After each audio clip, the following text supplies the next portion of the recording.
Thank you very much. I actually realized I didn't introduce myself as the moderator. My name is Gladman Thondhlana. I work at Rhodes University in South Africa, but I'm also a member of the Human Wildlife Conflict Specialist Group. So today I want to share with you some work we did and was published in 2020. We're supposed to present it in 2020, but I'm sure that it still can provoke thoughts and debate. And before I share my work, I just want to recognize and thank Steve, Paul, Lily, Pascal, Kate, and Chennai, who have been co-authors of this paper. So I just want to give you a pretext in a way. So in the year 2016, I was in a place called Mahenge, down in a remote place in Zimbabwe, close to the second largest park called Gonarejo National Park. I was doing a study there on the use of fiber for economic activities. While I was there, there was a woman who was trampled upon by an elephant that had a calf. The gory details I'm not going to share, but suffice to say that it was a terrible experience for me because I've never heard about such terrible happening, especially the way she was killed. She had a 2-year-old son. And that evening, we started talking about how people live in that space and the experience that they've had with wildlife, especially these elephants and how they raid their crops and so forth and so on. It was quite a terrifying experience for me because I don't think I have a very strong bladder. I go to the bathroom a lot, and I slept in a hut that night. And I wanted to go to the toilet that was 25 meters away from where I slept. But reflecting on those stories that we shared that night, it was really horrible for me. It was the longest night ever for me because I couldn't go to the bathroom. And the following day, for some reason, that elephant was killed. Of course, the meat was shared, and they actually asked me if I wanted to taste it. I couldn't because of the experience that I had the previous day. But the local communities received that gladly, and they ate the meat. And then the other experience relates to Seso the lion. I'm sure everybody who is doing conservation conflicts, this marvelous lion in Zimbabwe, a Wanki area that was killed by an American dentist. The point is it received much media attention because it was a line of interest. But at the same time, a CNN journalist called David Mackenzie was in Wanki and started talking to people around concerning this story, and very few local people knew about this lion. They're actually saying, well, we are more worried about our children going to school and the threat of being killed by a lion or wildlife. So that got me thinking about these non-material costs that we often talk about, but we don't really put them on the agenda. So that was the basis or the motivation for this paper, really. So assessment of costs and benefits, of course, of wildlife conservation, they're usually from an economic perspective. We all know we want to seek for evidence that if there is a reduction in crop raiding or livestock loss, that is going to translate in reduction in conflict. It does not always translate into that. You might actually have reduction in crop raiding, but the conflicts they can be sustained. There was a presentation yesterday from Namibia. Supposedly well-off farmers, sheep farmers, they perceive that caracals eat their lambs, even though the evidence suggests that the diet of caracals, is only less than 2% of lambs, but farmers still persecute them. So you get to think about these non-material aspects. And of course, conventional economics techniques are very, very dominant. And by extension, the assessment of costs is also viewed that way. And there's a lot of conceptual ambiguity on costs. And of course, things are changing. If you look at the negative physical or psychological experiences, trauma of losing a loved one, feelings of fear and anxiety, these can be directly measured or can be directly measured or converted to money. Well, you could make an attempt to do so, but it does not really make sense in some cases, and they're equally important. And if we look at these wildlife conservation costs, they can be divided or categorized into visible and hidden costs.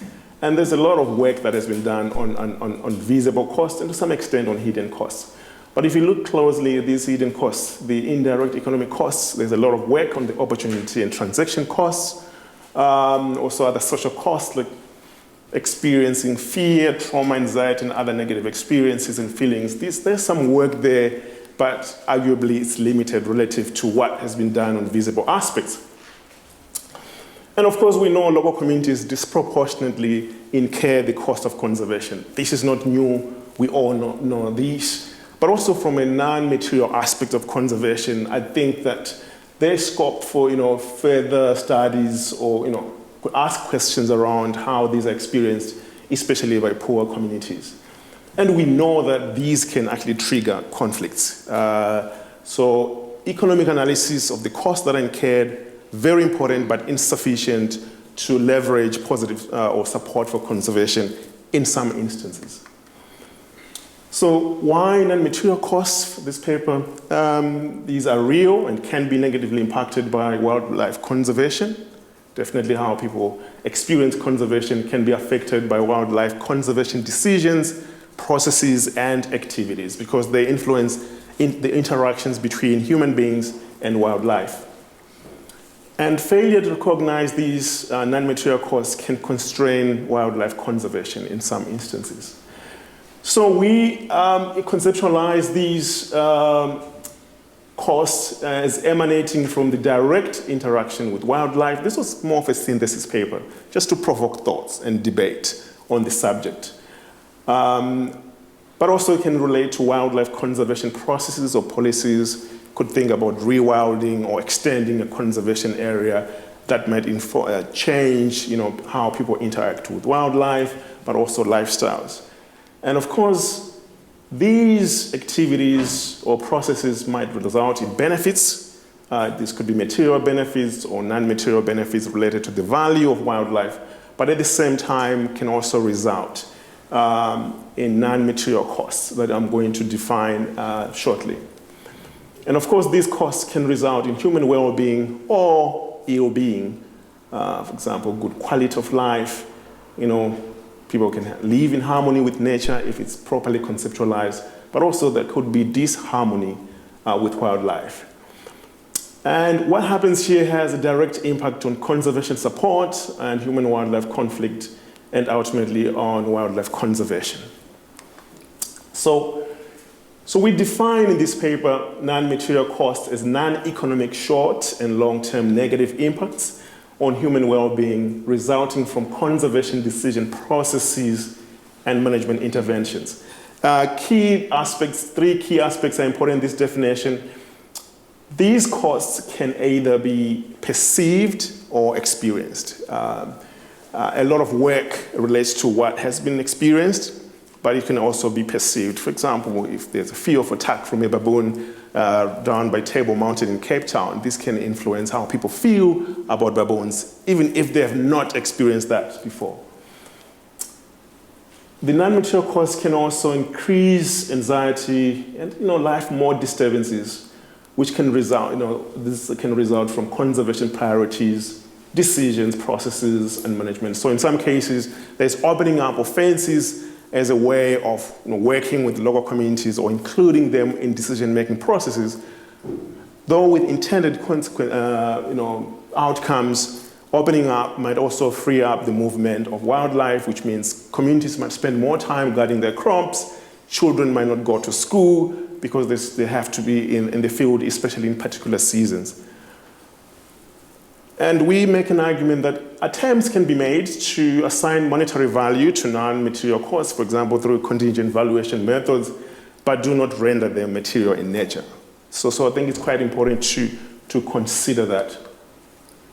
So we made an attempt to categorize these costs into interaction-based costs based on direct interaction with wildlife and process-based costs. I'm not getting into details regarding each and every cost that is mentioned here because you can access that in that published paper. But quickly, we have disruption in lifestyles. There's a lot of work on this subject. For example, we might have livelihood insecurity, increased workloads, more time spent in the field or guarding crops or taking care of wildlife, law school attendance and performance. You know, we might have dysfunctional families. For example, we have heard of conservation orphans, what I call conservation orphans, people who have lost their loved ones because of wildlife. And in many cases, these orphans might not succeed in their lives because they don't have someone to look after them, to go to school, and then there's a cycle of poverty in that case. Or perhaps social cohesion, because what people ordinarily do is disrupted by wildlife processes, priorities, and so forth, or by the fear of meeting a lion or a leopard, and so forth. But then it can have these mental health effects, negative experiences. A colleague of mine, Ruth, has done a lot of work around baboons in Cape Town, and a lot of people, even those who have not been to Table Mountain, they fear attacks from baboons because some people feed them, or they're worried or stressed that they're going to, perhaps kill their dogs or something like that. So this is quite important for some people, but might not be captured well in conservation decision making. And there's just some resentment towards wildlife, or just annoyance. They don't really affect you directly, but just your sight of a baboon, perhaps. Some people are just annoyed by that, or just frustration and anger related to lack of response to issues when they are raised regarding wildlife management. And in some cases, we've seen issues to do with depression and alcoholism, just because communities feel helpless, and they think that perhaps taking alcohol might actually take them away from their problems, which actually exacerbate issues. Then there are issues related to relational loss, the relations people want to have, their desires around decision-making, lack of participation, conservation decision-making, or feeling of a lack of voice. I know in South Africa in 2013, there was a community in Silaka Nature Reserve in the Wild Coast. They shut down the reserve, arguing that their voice was not listened to or considered decision-making. So these are some of the non-material costs that have a direct impact or can be impacted by conservation decisions. Right, so we attempted to characterize non-material costs of conservation, wildlife conservation. We found that these might be directly linked with wildlife conservation benefits. So a typical example is rewilding. The proponents of conservation would celebrate that now we can experience nature beautiful, but the cost that might be related to this, especially for livestock farmers, non-material cost. I would imagine that farmers in Italy or in Spain or any other European country are well off in many ways. So you losing one sheep or one lamb won't really make a dent in their lifestyle or in their income. But there's so much resistance against, this rewilding debate or rewilding activities because of fear or how people feel about wildlife to some extent. And some people it might not sound logical because evidence suggests that lots of farmers are not losing their sheep, for example, but they're still against rewilding. And there could be links between direct and hidden economic costs. So one good example is the issue of livestock. So we know that livelihood activities like livestock or crop production, they form the lenses within which culture is constituted. So for example, some communities believe that goats are kind of revered in their communities because they form a way they could communicate with their ancestors. That's something cultural identity issue that is very important in such communities. So you cannot say we're going to replace your goat that has been eaten by a leopard with a cow. You can't just say that because the value they put in a goat transcends economic value. So you could find that in some cases these economic costs, the indirect or the non-material costs are linked with the direct costs. So, and these costs can also accrue at variable temporal and spatial scales. So you could imagine that in some spaces these conflicts are more, especially during the dry season, for example, when it's clear and hunting success is very low. And therefore, wildlife or predators can then start targeting livestock because it is easy. So in those seasons, you might have enhanced non-material costs than in seasons where probably it's much greener, there's so much vegetation, and of course your predators can ambush prey. And the last point is that these costs can accrue across different socioeconomic and cultural gradients. So we do believe strongly that different demographic groups don't experience these costs at the same level. Marginalized groups, for example, might actually experience this more than well-off communities, because well-off communities might have alternatives to fall back on, and therefore the stress that they might have for losing one cow might actually be different from someone perhaps a cow means everything to them. Probably they have 2 or 3 cows. So it's quite important to consider the socio-economic gradient when understanding or exploring these social non-material costs. Right, concluding.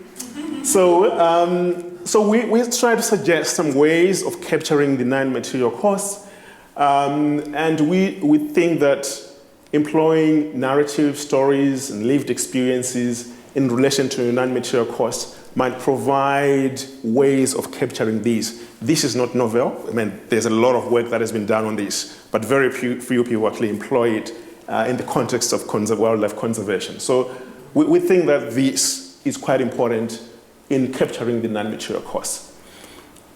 We do believe that the narratives and stories are quite important in understanding non-material costs because they provide what I would like to refer to as contextual contours, or the social contours within which you can understand resistance to wildlife conservation or conflicts, for example. And of course, there's some conventional techniques like interviews, focus group discussions, or the fuzzy cognitive modeling, where you try to link up elements that might be related, or repertory grid analysis. Okay, these are methods that have been used in some spaces, and we think that they could be useful in capturing, identifying these non-material costs, which we all know they're notoriously difficult to measure. All right. So in conclusion, we argue in this paper that non-material costs are real and often insufficiently captured and neglected in wildlife conservation. And in some cases, I have to emphasize, in some cases, they can be a source of human-wildlife conflict, and a well-being approach to understanding non-material costs might be useful because a human well-being approach highlights the social dimensions of livelihoods. And I think that balancing of diverse preferences and priorities and recognition of these non-material aspects might inform conservation decisions going forward. Thank you very much for listening to this talk.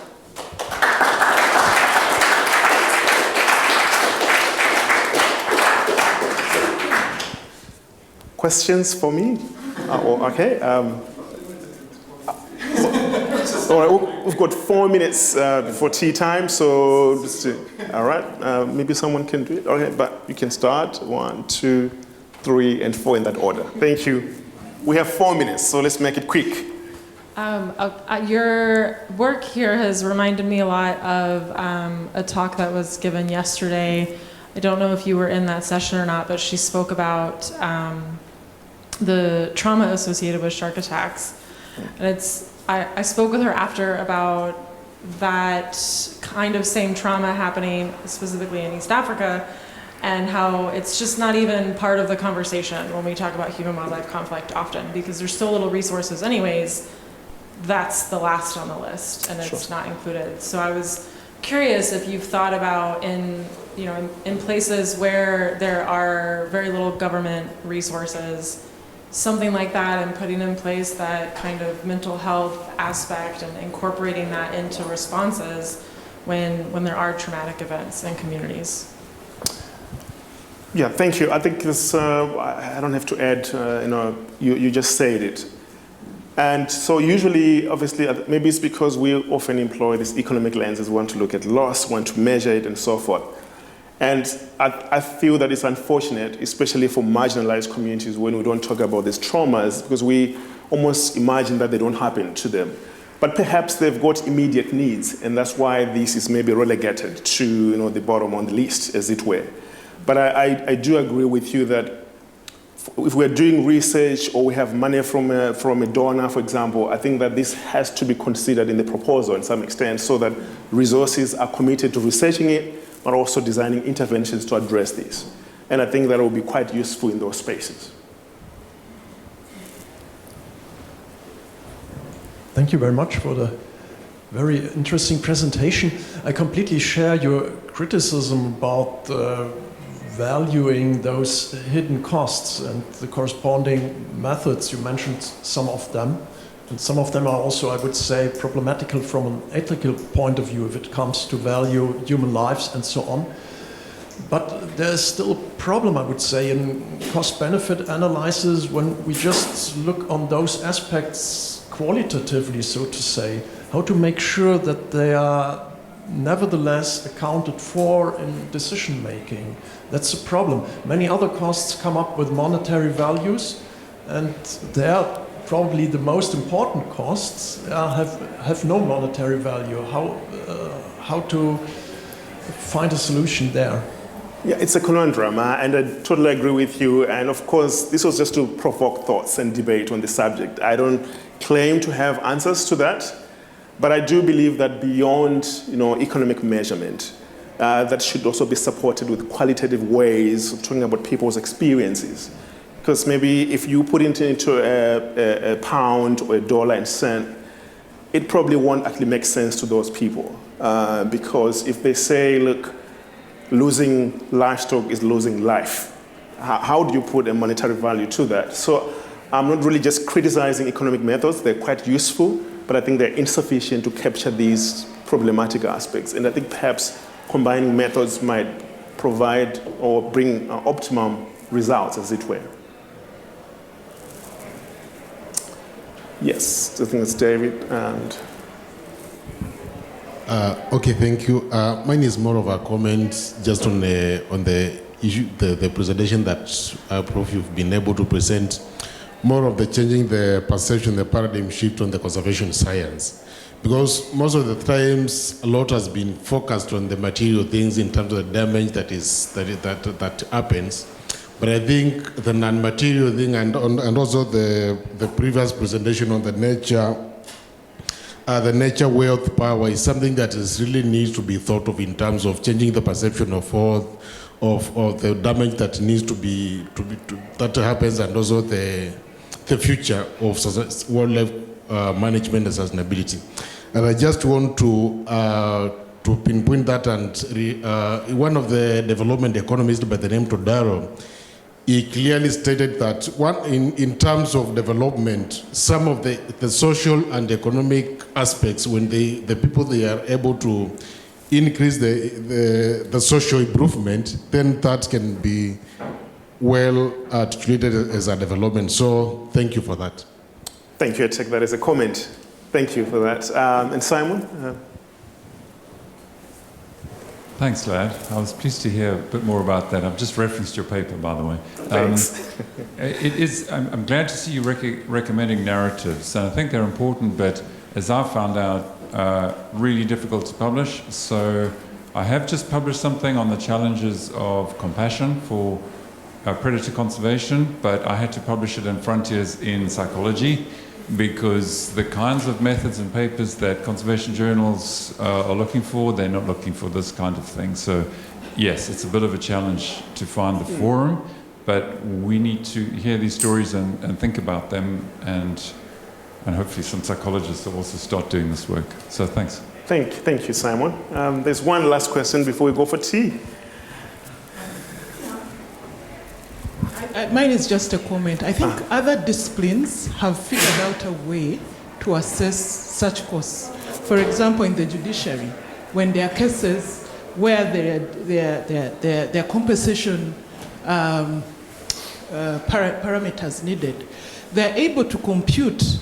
You may argue it's not enough, but there's a net attempt to do it. Yeah, sure. So we can learn from other disciplines on Right. what they are doing. How are they coming up with those figures? And see how we can attribute them. At least in the legal space, you can use that as precedence. In case X and case Y, this was done.